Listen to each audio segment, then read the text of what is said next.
r/TrueOffMyChest. My wife chose my sister over me until she found out about the money. Hashtag r/TrueOffMyChest. My wife chose my sister over me until she found out about the money. I found out my wife had been lying to me for 2 years the same day I learned I'd just inherited $8.7 million. The notification about the inheritance came through email first, a message from my grandfather's estate lawyer requesting a meeting. I almost deleted it, thinking it was spam. My grandfather and I hadn't spoken in over a decade. The family fell apart after he took my sister's side in a dispute I still don't think was entirely fair, and I'd made peace with that distance long ago. So an inheritance seemed unlikely. The text message came an hour later, while I was still processing the lawyer's email. It was from Jason, a buddy from college who I'd run into at the gym the week before. He'd sent me a photo with the caption, "Dude, is this your sister? Ran into her at that wine bar downtown with your wife." They looked cozy faced with tears of joy. I stared at the photo for what felt like 5 minutes. It was definitely Rachel, my sister, and it was definitely Claire, my wife of 8 years. They were sitting at the bar, heads tilted close together, laughing. Claire had her hand on Rachel's arm in that intimate way she sometimes touched me. My stomach dropped. I didn't respond to Jason. Instead, I just sat there in my office, staring at the image until the pixels blurred. Here's the thing, Rachel and I hadn't had a real conversation since 2015. Our falling out had been over something stupid in hindsight, a business opportunity that went sideways, money lent that couldn't be returned, pride that wouldn't allow either of us to bend first. Our parents tried mediation. Grandfather chose sides loudly and publicly. By the time the dust settled, I decided it was easier to just not have a sister anymore. And Claire had agreed. Or at least, I thought she had. I'd specifically asked Claire about Rachel once, about 2 years ago. I remember the conversation exactly because it stuck in my craw. Claire had asked if I wanted to reach out for a holiday dinner, and I'd said no, that the bridge was burned and I didn't see the point in reliving old wounds. Claire had nodded and said, "I understand. Family drama is exhausting." Family drama. As if she wasn't actively participating in some covert reunion with my estranged sister. I called her immediately. "Hey, babe," she answered, her voice bright and easy. She was at work, she's a marketing director at a tech firm. "What's up? You okay? Did you meet my sister last week?" I asked, skipping any preamble. The pause was too long. Where did you hear that?" She didn't deny it. That was answer enough. "So it's true. You've been in contact with Rachel. How long, Claire?" Another pause. I could picture her at her desk, eyes darting around to see if anyone was listening. "Can we talk about this at home?" she finally said. "That's a yes." "How long?" "Almost 2 years," she said quietly. "But this isn't what you think." I hung up. I sat in my office until 5 p.m., not doing any work, just staring at my computer screen and thinking about every conversation with Claire over the past 2 years. Every time she'd seemed distracted. Every time she'd mentioned running late. Every time she'd come home smelling like a different perfume than usual. Every time she defended my sister's actions during some throwaway comment I'd made, always so carefully neutral, so measured. I chalked it up to her being diplomatic. Apparently, she'd been diplomatic because she was actively working behind my back with the other party. She was already home when I got there, sitting on the couch in the living room we'd picked out together, hands folded in her lap. She looked nervous. "Good. Explain," I said. "I ran into Rachel at a coffee shop near my office," she started carefully. "It was completely random. We got to talking, and I realized we both had the same frustration, that you and she had let pride destroy a sibling relationship. I thought it was sad. I still think it's sad. So you decided to secretly befriend my estranged sister without telling me. I knew you wouldn't approve. Because I asked you not to, Claire. I explicitly told you I didn't want to reconcile with her." "Yes, well, I thought you were being stubborn." She lifted her chin, defensive now. "Families should be together. I was trying to help you see that. By lying to me for 2 years. Do you understand how insane that sounds? I shared some details about your life with her, yes. But only because she wanted to understand you better. She misses you." There it was. I felt my chest tighten. "What details?" I asked, voice very quiet. "Just things about your business, your investments. She wanted to know if you were happy. If you were doing well." I stood up. I needed to move, to pace, to do something with the adrenaline flooding my system. "I can't believe this," I said, running my hands through my hair. "I can't believe you're so upset about this," Claire shot back, standing too now. "Rachel is your sister. She loves you. And yes, I became her friend, but that doesn't diminish what I feel for you. I was trying to fix your family. You were lying to my face for 2 years. I was protecting you from your own stubbornness." We stood there, glaring at each other across the living room we'd picked out together, and I realized I didn't recognize the woman in front of me. Or maybe I just hadn't been paying attention. That night, I met with the estate lawyer. The inheritance was real. My grandfather had left me the bulk of his estate, $8.7 million, plus 2 properties. He'd written a letter explaining that he'd realized, toward the end of his life, that he'd made a mistake taking sides in my conflict with Rachel. He wanted to give me the means to live the life I wanted, free from the financial constraints that had plagued the family. I didn't tell Claire. I had a plan forming, dark and ugly. If my wife had been secretly in contact with my sister for 2 years, sharing intimate details about my finances and life, then the timing of my inheritance and the sudden renewed warmth in my marriage would be too convenient to be coincidental. I needed to know if Claire had ever actually loved me, or if I'd married someone who was only ever interested in what I could provide. I decided to find out. #chunk2. The next morning, I called my lawyer, not the estate lawyer, but my personal attorney, Marcus, who'd handled my business matters for the past 5 years. I needed someone I could trust, and I needed them to move fast. I need to set up a structure to receive an inheritance, I told him over the phone, not bothering with pleasantries. But I need to do it discreetly. And I need to appear to lose a significant portion of it. There was a pause. That's an unusual request. Are we talking tax strategy here, or something else? Something else, I said. Family situation. I need the ability to move money around without certain people knowing the details. Can you do that? Marcus was quiet for a moment. I can set up trusts, shell accounts, structures that keep things private. But I'm going to need you to explain what's happening here, because if there's any legal issue, there won't be. I'm not committing fraud or anything illegal. I just need to test some things before I make decisions about the money. I went in to meet with him that afternoon. Marcus listened without interrupting as I told him about Claire's secret friendship with Rachel, about the timing, about my suspicions. He didn't judge, just nodded and took notes.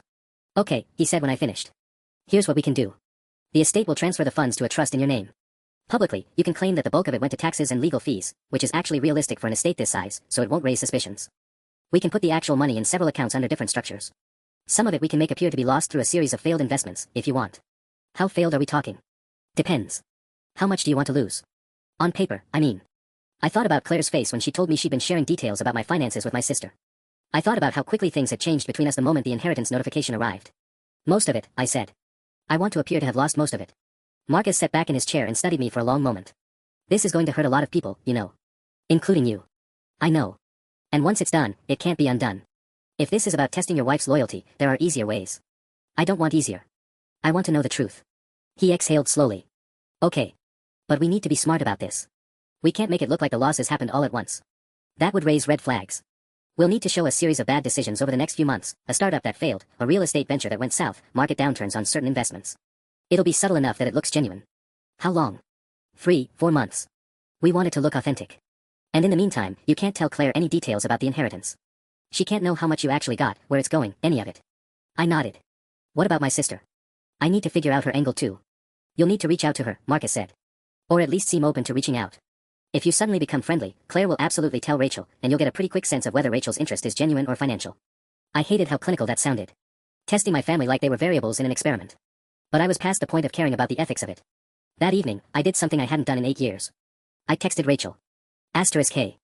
It's been a long time. I know things were rough between us, but I've been thinking about what you said years ago about wanting to repair things. Maybe we should talk *. It was vague enough to not commit to anything, but pointed enough to get the conversation started. She responded within 5 minutes. *I can't tell you how much this means to me. I've wanted to reach out so many times but didn't know if you'd respond. When can we meet? When can we meet? As if she'd been waiting for exactly this moment. I suggested a coffee shop for Saturday afternoon. Then I called Claire. I want to have dinner with you tonight, I said. Just us. I want to talk about everything, and I want to start over. I heard the smile in her voice. Really? Oh my God, yes. I've missed you. I know I handled the Rachel thing wrong, but let's not do this on the phone. Tonight. I'll make reservations somewhere nice. I took her to the Italian place downtown that she loved, the one we used to go to before everything got complicated. I ordered wine she liked and made conversation that was warm but carefully non-committal. I didn't mention the inheritance. I didn't mention Rachel. I asked about her work, her friends, her day, all the normal things a husband should ask about. What struck me was how relieved she seemed. How she relaxed into the evening like I just lifted an enormous weight off her shoulders. She kept touching my hand across the table, kept laughing at my jokes, kept giving me those looks that used to make me feel loved. Now I just felt sick. I'm glad we're okay, she said softly as dessert arrived. I was worried for a minute that you were going to blow up at me about Rachel forever. I was angry, I said, which was true. But I've been thinking about what you said. About family. Maybe I was being stubborn. Her face lit up like I'd just given her the best news of her life. You mean it? You'd be willing to reconcile with her? I'm going to meet with her this weekend. See where we stand. Claire practically bounced in her seat. She reached across the table and grabbed both my hands. This is amazing. I can't wait to tell her. She's going to be so happy. Oh my God, you have no idea what this will mean to her. I smiled and squeezed her hands and didn't tell her that I'd already texted Rachel. Didn't tell her about the inheritance. Didn't tell her that I was watching her very carefully now, trying to understand if there was any part of this enthusiasm that had to do with loving me, or if it was all about something else entirely. The following Saturday, I sat across from my sister in a coffee shop, and for the first time in 8 years, I looked at her face and tried to read her motivations like they were written across her forehead. She looked nervous.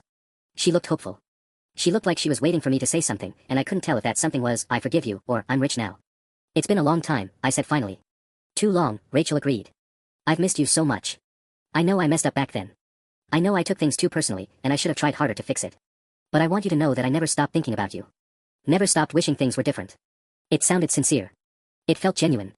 But then again, Claire had sounded sincere too. I've missed you too, I lied. And I've been thinking about what Claire said. About family being important.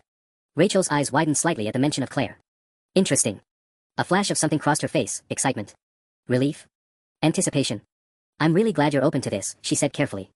I know things were rough, but I think we could be good again. I think we could get back to how things used to be. Before you took my sister's side against me, I thought. But I just smiled and said, I think so too. Hashtag chunk 3. The coffee shop meeting with Rachel should have felt like a victory. She'd been enthusiastic, apologetic, almost eager to rebuild. We exchanged phone numbers, made vague plans to have lunch again soon, and parted on terms that looked good from the outside. But something about her demeanor nagged at me. There was a calculated quality to her warmth that made my skin crawl. I drove home thinking about how easily people could perform the version of themselves they wanted you to see. The complications started smaller than I expected, but they were there. 3 days after meeting Rachel, Claire came to me with what she clearly thought was good news. Rachel wants to have dinner with us, she said, practically glowing. Both of us. She wants to do family stuff again. Isn't that amazing? I felt something twist in my chest. The plan was supposed to play out over months. I was supposed to have time to watch how things developed, to document the shift in their behavior as the inheritance appeared to evaporate. But Rachel was accelerating everything. That's great, I said carefully. When? Next Saturday. I already told her you'd probably be free. Of course she did. The dinner happened at our house. Claire cooked, something elaborate and somewhat out of character for her, and I could see her nervousness in how many times she checked the oven, how she kept adjusting the table settings. Rachel arrived with wine and flowers, the picture of reconciliation, and I had to sit through 3 hours of careful conversation while they bonded over memories I wasn't part of. The worst part was that some of it actually seemed genuine between them. They laughed together, reminisced about things from their childhood, and Claire watched Rachel with this expression of pure vindication, like she'd been right all along about my sister being worth fighting for. What struck me was that Rachel didn't ask me a single substantive question about my life. She asked about my work in the most surface-level way possible, made appropriate noises when I mentioned projects, but never pressed deeper. She did, however, ask about our house. About its value. About the neighborhood market. About whether we'd considered any major renovations or investments. Just curious, she said lightly when she caught me pausing. You've always had good taste in property. I filed that away. After she left, Claire was elated. See? She's not the villain you made her out to be. She's really trying, and she clearly cares about reconnecting with you. I said, already running the conversation back through my mind, looking for all the moments where Rachel had steered toward anything financial. The next complication came from an unexpected angle. Marcus called me on a Tuesday morning. We have a problem, he said without preamble. Your wife called my office. My stomach dropped. What? She said she was calling on your behalf, wanted to know about some of the inheritance details. Specific questions about tax implications, what was still pending, timelines for distributions. What did you tell her? Nothing substantive. I said I'd need to speak with you directly about discussing details with anyone else, that client confidentiality and all that. But she knew enough to ask the right questions. She definitely suspects there's more money than you're saying. I closed my eyes. Of course she does. There's something else, Marcus continued. She asked if you'd be making any large purchases in the near future. Said she was trying to help you budget and plan. The condescension of it made me want to laugh. Help me budget. As if I didn't have a graduate degree in business, as if I hadn't built a successful career managing complex financial decisions. We need to accelerate the timeline, I said. I want the first major loss to happen this month. That's risky. It'll look rushed. I don't care. They're both closing in, and I need to see how they react when money becomes scarce instead of abundant. Marcus was quiet for a moment. This is going to get messy, he said finally. Are you prepared for that? I wasn't, but I said I was. The following week, I took Claire to dinner again, this time at a nicer place than usual. I wanted her relaxed, happy, ready to receive bad news. I ordered expensive wine and let her talk about her day while I built up to it. I need to tell you something, I said as we waited for the main course. About the inheritance. I watched her entire body go alert. There were some complications with the estate that I didn't want to worry you about initially. Some of the assets were tied up in investments that looked good on paper but had hidden liability issues. My attorney and I decided the best move was to liquidate some of them early to avoid bigger problems down the road. How much did you lose? She asked it casually, but her knuckles were white where she was gripping her napkin. A significant portion. Not all of it, but enough that we'll need to be more careful about spending for a while.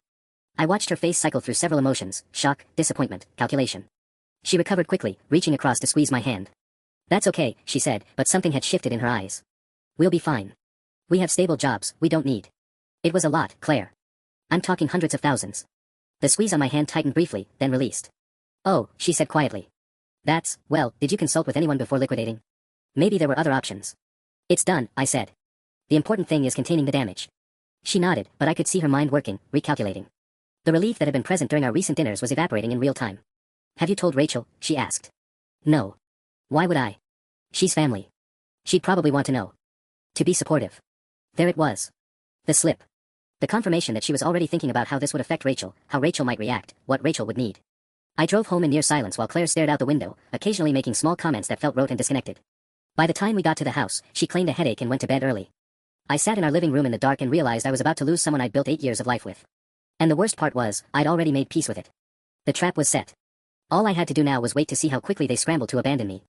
Hashtag chunk 4. The silence between Claire and me became a living thing after that dinner. She was polite, professional, the way you treat a coworker you barely knew. We stopped having breakfast together. She started working late more often, claims about projects and deadlines that I didn't bother verifying because I didn't care anymore. What I did care about was what she was doing with that information about the lost inheritance. Marcus sent me a text on Friday, "Your wife just tried to contact me again." Different number this time, might have been from a burner phone or a friend's. I didn't answer but wanted to flag it. The desperation was setting in faster than I'd anticipated. I almost felt bad for her. Almost. Instead, I did something I hadn't planned on. I started recording things. Not in an illegal way. I made sure to consult with a lawyer friend about what I could and couldn't do in our state, but I began keeping a detailed log of conversations, taking screenshots of her search history when she left her laptop open on the kitchen counter, which she suddenly did more often, oddly careless for someone who'd been so secretive before, documenting the shift in her behavior. The therapist in me recognized what I was doing, building a case. Creating evidence for the eventual confrontation I couldn't avoid. But I didn't expect Rachel to escalate things quite the way she did. She showed up at my office on a Tuesday afternoon. Just walked into the building, past reception, and appeared in my doorway like some kind of harbinger. My assistant had looked apologetic when she knocked. "Your sister's here." I know you didn't have her scheduled, but she was very insistent. "It's fine," I'd said, though it wasn't, and we both knew it.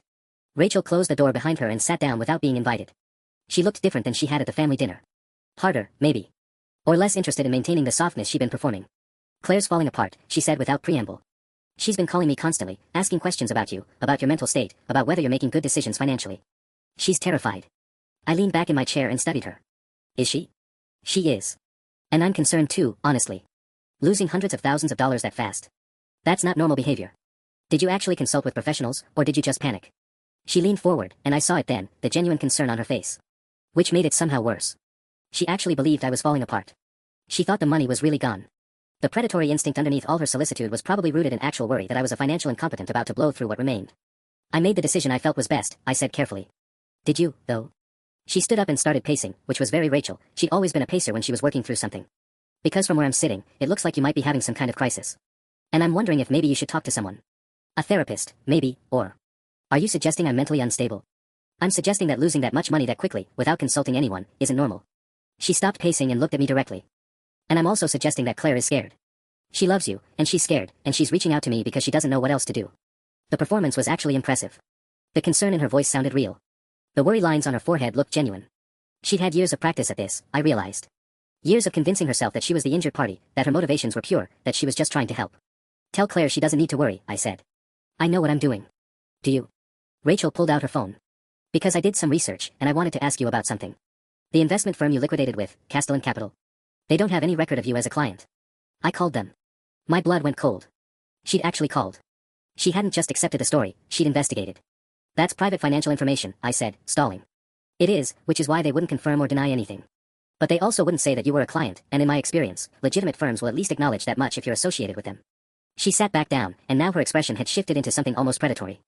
"So either you're lying to me, or you made some really stupid decisions with a firm that may or may not be legitimate, which is somehow worse." I had maybe 2 seconds to decide how to play this. I could double down on the lie, which would only make her dig deeper. I could come partially clean, admit to a bad investment that I was too embarrassed to talk about fully. Or I could do something I hadn't planned. I could tell her the truth about the money but keep the rest of the plan secret. "The money wasn't lost," I said quietly. I'm not sure why I told Claire that. Rachel's entire body went still. "What?" "The inheritance is intact. Actually, it's more than intact. I've made some smart moves with it already, and it's grown. I don't know why I told Claire otherwise." She stared at me for a long moment, and I watched the calculation happen in real time. The shift in her expression was so subtle that most people would have missed it, but I've been trained to read people's faces, trained to understand the micro-expressions that revealed the truth beneath the words. Relief. Then something else. Disappointment, maybe. Or recalibration. "Why would you tell her that?" Rachel asked slowly. "I'm not sure," I lied. It felt like the right thing at the time. Testing her, maybe. Seeing if she actually cared about me or just the money. And... Rachel leaned forward. "Did she pass the test?" It was such a perfectly Rachel question. Not, "Are you okay?" or, "That must have been painful," but immediately focusing on the results, on what it meant, on what information could be extracted from my wife's reaction. "No," I said. "She didn't." Rachel nodded slowly, and I could see her recalibrating the entire situation. The concern on her face was resolving into something else.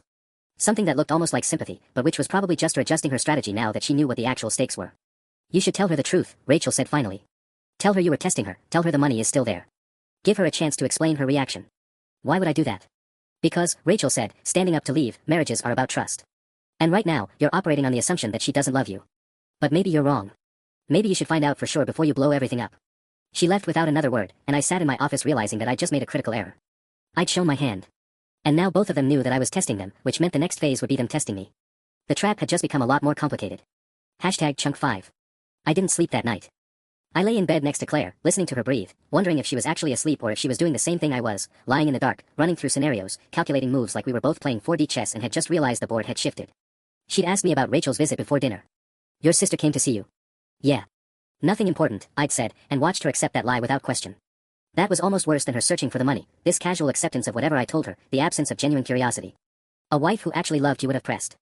Would have wanted to know what Rachel wanted, what they'd talked about. Claire just nodded and went back to scrolling through her phone.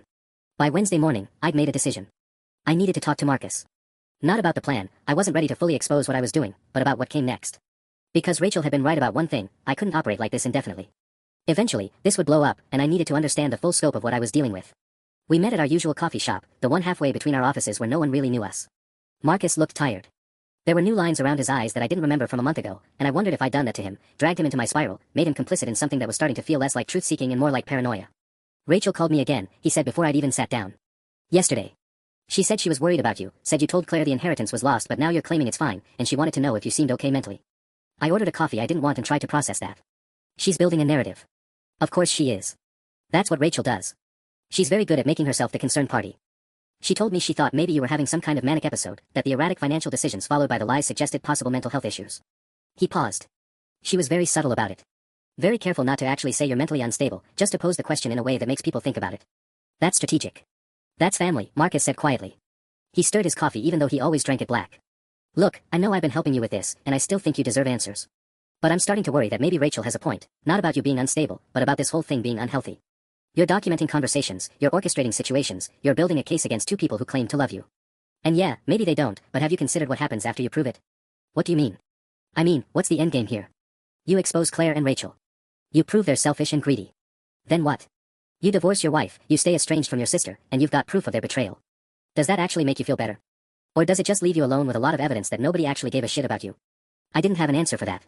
The truth was, I hadn't thought much beyond the moment of revelation. I'd been so focused on documenting the pattern that I hadn't considered what I'd do with the pattern once I had it. There's something else, Marcus said, pulling out his phone. I didn't want to tell you over text, so I waited until now. I got contacted by someone yesterday. A lawyer. He says he's representing interests related to your grandfather's estate and that he needed to confirm some details about the inheritance distribution. What kind of details? That's the weird part. Very specific stuff. He wanted to know if you'd received the full amount, if there were any conditions attached to the inheritance, if you'd been in contact with other beneficiaries. All phrased very carefully, very professionally. Who hired him? That's what I'm trying to tell you. I'm not sure. But the timing is interesting, right? Right after you tell Rachel the money is still there, suddenly there's a lawyer asking questions about the inheritance. I felt something shift in my chest. Rachel hired a lawyer. Maybe. Or maybe Claire did. Or maybe someone else entirely. But someone's definitely investigating the inheritance situation now, and I have to ask, is that because of something you did, or is this something they initiated independently? This was the problem with building a trap. Eventually, you had to accept that you weren't the only one setting snares. Everyone was doing it. Everyone was making moves based on incomplete information and their own fears and desires. The whole thing was starting to feel less like a carefully controlled experiment and more like a house of cards in a hurricane.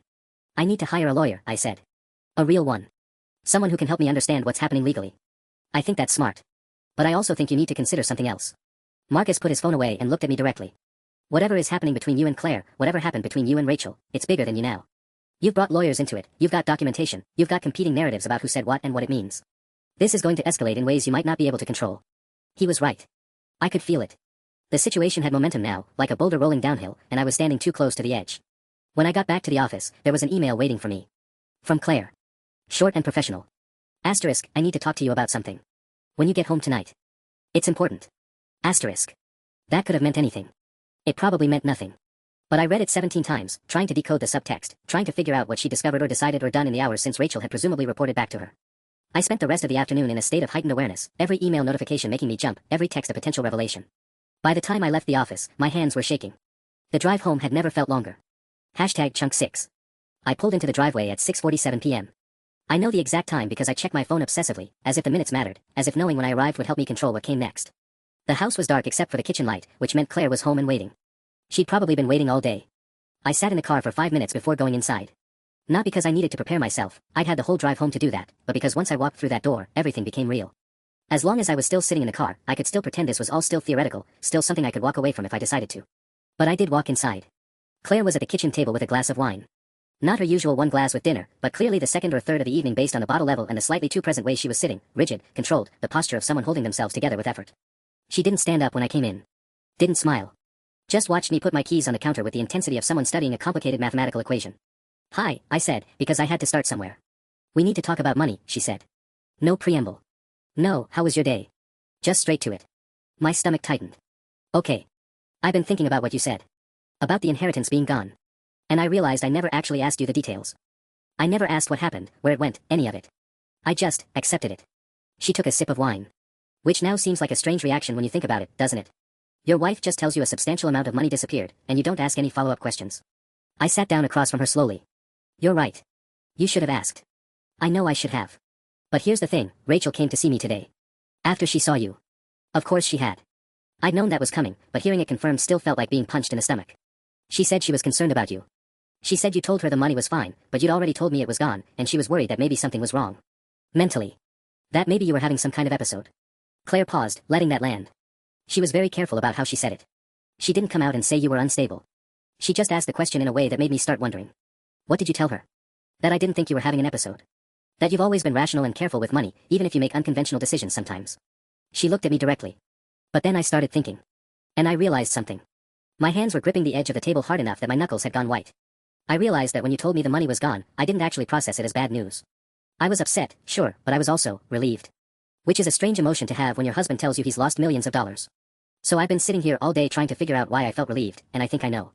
Claire. Let me finish. She held up a hand. I think I was relieved because it meant nothing would change. Because as long as the money was gone, I wouldn't have to worry about what I'd done, how I treated you, any of that. The money being gone was convenient. It absolved me. I wasn't expecting this. The honesty of it, the self-awareness, it contradicted everything I'd been building toward, every assumption I'd made about her motives. But then Rachel's reaction was so weird, Claire continued. Because she immediately started talking about how concerned she was about you, how we should help each other get through this, how families should stick together. Which is interesting because Rachel has barely spoken to me in 6 months, and suddenly she wanted to be supportive. She wanted to make sure I was okay, I said carefully. No. She wanted to make sure the money was actually gone. She was fishing. Claire poured more wine. And I realized something else, I realized that I've been a terrible wife. Not because I've been selfish about money, though maybe I have been that too. But because I stopped paying attention to you. Somewhere along the way, I just stopped trying. And when you told me the money was gone, my first instinct wasn't to worry about you or our situation. My first instinct was to worry about myself. About what it meant for my life. Claire, I called a therapist today. I got an appointment for next week. And I want you to come with me. I think we need help, and I don't think I can figure this out on my own anymore. She looked at me, and her eyes were wet. I don't know if what I feel for you is love anymore, or if it's just habit and fear of being alone. But I know that I want to find out. I know that I owe you that much. The relief I felt was immediately followed by guilt, which was followed immediately by suspicion. Was this real? Was this her genuine attempt at reconciliation, or was this another layer of the trap, another move in the game we were playing? Marcus had asked me what the endgame was, and I still didn't have an answer. But sitting across from my wife, watching her cry quietly into her wine glass while trying to acknowledge her own failures, I realized something. I had no idea if I wanted her to love me or not anymore. I had no idea if I loved her. And worse, I wasn't sure I could ever believe her again, regardless of what she said or did. Okay, I said, because I didn't know what else to say. We can go to therapy. She nodded, but she didn't look relieved. She looked like someone who had just realized they were standing at the edge of a cliff and couldn't see the bottom. That was when my phone buzzed. An email notification. From a lawyer's office I didn't recognize. The subject line read, regarding your grandfather's estate, urgent matter. I didn't open it. Not yet. I just stared at the notification, watching the words blur slightly as my vision narrowed, and understood with absolute certainty that whatever happened next, nothing was going to be simple. #chunk7. I didn't open the email until Claire went to bed. She'd cried for another 20 minutes after that moment, then excused herself around 9 p.m., saying she was exhausted. I heard the shower running, then the soft sound of her moving around upstairs, and I waited a full 30 minutes after the bedroom light went out before taking my phone to the study and closing the door. The email was from Harrington and Associates, a law firm I'd never heard of. My first thought was that it was spam, one of those scam emails that tries to get you to click a link by creating artificial urgency. But the sender's name at the bottom was Margaret Harrington, ESQ, and there was a phone number with a local area code. Real looking. Professional looking. I opened it. Dear Mr., my name. *I am writing regarding your grandfather's estate. There are several matters that have come to my attention that require your immediate awareness and response. Specifically, there are claims being made against the estate by a secondary beneficiary that directly contradict the terms outlined in your grandfather's original will, *. Additionally, there are concerns about the validity and timing of a more recent amendment to said will, dated 3 weeks before your grandfather's death. *. I would advise against making any financial decisions or disclosures regarding the inheritance until you have consulted with legal counsel. I have also been informed by the estate executor that certain parties have been inquiring about the status and contents of the will with unusual frequency, *. Please call my office first thing Monday morning. Given the complexity and sensitivity of these matters, this is not something that should be handled via email, *. Regards. Margaret Harrington. I read it 3 times. Each time, different phrases jumped out at me with sharper teeth. Claims being made against the estate. Validity of a recent amendment. Certain parties inquiring with unusual frequency. My hands were shaking again. I pulled up Google and searched for Harrington and Associates. The law firm appeared in the results, legitimate, well-established, specializing in estate law. Margaret Harrington's bio showed 20 years of experience, a stellar reputation, multiple case wins in high-profile inheritance disputes. This was real. Rachel had done something. She'd hired a lawyer. Or someone had hired a lawyer on her behalf. But for what? To contest the will. But on what grounds? And why would she do that if she thought the money was gone? Unless she didn't think it was gone anymore. Unless she'd figured out what I'd done. I pulled up my email exchange with Rachel from today. Read through it again, looking for the moment where she might have caught on. But there was nothing obvious, no sudden shift in her tone, no indication that she suspected I was lying about the inheritance disappearing. Certain parties have been inquiring about the status and contents of the will with unusual frequency. That phrase stuck with me. It suggested that multiple people were asking questions. Rachel, obviously. But who else? Claire. Had Claire been asking the estate executor about the money before today, before she staged her little confession scene in the kitchen? My stomach twisted. What if her apology wasn't an apology at all? What if she'd figured out that I knew, and she was preemptively trying to get ahead of it by admitting to her own failings? What if Rachel had come to her and said something like, I think he's lying about the money being gone, and Claire had panicked and decided the best defense was to confess to everything else while denying knowledge of what was really going on? I was spiraling. I could feel it, the way my thoughts were branching into increasingly elaborate conspiracy theories, each one more paranoid than the last. This was what happened when you started playing games like this. This was what happened when you built your entire strategy on deception and misdirection. You lost the ability to trust anything, including your own interpretation of events. I pulled out my laptop and started researching will contests. The legal grounds were actually pretty limited: undue influence, lack of testamentary capacity, fraud, improper execution. Rachel would have a hard time proving any of those things unless she had evidence that grandfather had been manipulated into changing his will, or that he wasn't of sound mind when he did. But what if she did have evidence? What if there were nurses' notes or doctor's assessments from his final weeks that suggested cognitive decline? What if there were communications between Claire and Rachel discussing grandfather's mental state? What if they'd been planning this all along, the reconciliation, the visits, the sudden concern for my relationship, all as part of a strategy to argue that I'd somehow manipulated him? That was insane. That was completely insane. I had no evidence that any of that was true. But then again, I also had no evidence that any of what I was planning was justified, and I'd been ready to execute it without hesitation. I closed the laptop and poured myself a drink. Scotch, the expensive kind that grandfather had introduced me to years ago, back when we were still close, back before whatever family schism had fractured all of us beyond repair. The thing that was really bothering me, the thing that kept circling through my mind, was simpler than all the conspiracy theories. What if the lawyer's email was legitimate and important, but it had nothing to do with Rachel or Claire at all? What if it was about something else entirely, some legal complication with the estate that had nothing to do with greed or deception? What if I'd been so focused on proving that the two most important people in my life didn't love me that I'd missed something obvious? Something that actually mattered. I checked my watch. 11:43 p.m. Too late to call the lawyer. Too early to give up on sleep entirely and just wait for Monday morning. I decided on a compromise. I'd wait until 6 a.m., then I'd call. I'd find out what Margaret Harrington actually wanted to tell me. And then, and only then, would I decide what to do about Claire's confession, Rachel's lawyer, and the fact that my entire understanding of my grandfather's final wishes might be about to shift beneath my feet. I finished my drink and sat in the dark study, listening to the house settle around me, and tried very hard not to think about how many ways this could still go wrong. #Chunk8. The call came at 6:02 a.m. I'd been awake since 5:30, sitting in the dark study with cold coffee and a racing heart. Margaret Harrington answered on the second ring, as if she'd been expecting me. Mr. My name. Thank you for calling promptly. I imagine you have questions. Several, I said. Starting with what claims are being made against the estate. There was a pause. I could hear the sound of papers rustling on her end. Before we discuss that, I need to know something. Has anyone, your wife, your sister, anyone else, approached you about the inheritance recently? And have you made any public statements about its status? My stomach dropped. I told my sister that the money was gone. Lost in bad investments. I lied to her. Another pause, longer this time. That may have actually worked in your favor, Mr. My name. But I need you to understand the situation you're in before we go any further. Your grandfather's will was indeed amended 3 weeks before his death. The new amendment redirects approximately 40% of his liquid assets to your sister Rachel as recompense for past grievances and estrangement. The amendment was signed in the presence of 2 witnesses and notarized. It appears legitimate on its face. I couldn't breathe. However, Margaret continued, I received a call yesterday from the original estate executor, a family friend, expressing serious concerns about the circumstances under which this amendment was made. Specifically, he stated that your grandfather seemed confused about the amendment's contents, that he asked several times what he was signing, and that your sister was present during the document preparation, which is highly irregular and raises red flags about undue influence. She was there. My voice came out strangled. Rachel was there when he signed it. According to the executor, yes. He's since retained counsel of his own because he's worried about potential liability. And Mr. My name, here's where it gets complicated. Your sister hired a lawyer 4 days ago to contest what she believed was the original will, which she assumed left everything to you. She was preparing to argue undue influence, claiming that you had manipulated your grandfather's affections and financial decisions. I stood up, paced to the window. Outside, the sun was just beginning to crack the horizon. So she doesn't know about the amendment. She does now. Her lawyer discovered it during the standard document review. Which means she now has 2 problems. The amendment that was supposed to benefit her looks suspicious enough to be challenged, and she has no grounds to contest the original will because she's not a beneficiary under it. She's currently in a legal and financial position that's considerably worse than it was before she hired that attorney. I laughed. Actually laughed. It came out slightly hysterical. What about my wife? Your wife has made no legal moves that I'm aware of. However, the executor mentioned that she's been the primary contact for your sister regarding estate matters, which suggests either collaboration or significant concern on her part. She's been helping Rachel go after the money. Possibly. Or possibly she's been listening to your sister's version of events and believing them. Without knowing the specifics of your marriage situation, I can't say. But Mr. My name, I need to be direct with you, the position you're in now is actually quite strong. The amendment is vulnerable to challenge on undue influence grounds.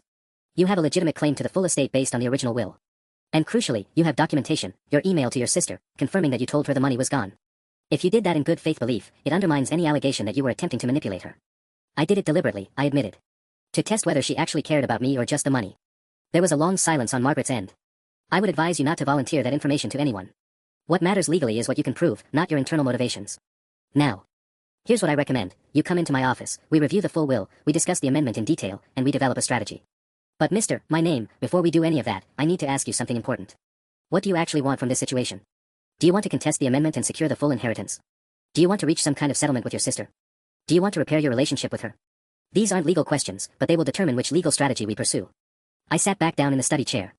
Outside, the house was waking up. I could hear Claire moving around upstairs. Somewhere in this house, in our marriage, there was a person I'd loved enough to build a life with. And I'd been willing to manipulate her, lie to her, set elaborate traps for her, all based on my assumption about her motivations that might have been completely wrong. I don't know, I said quietly. I don't know what I want anymore.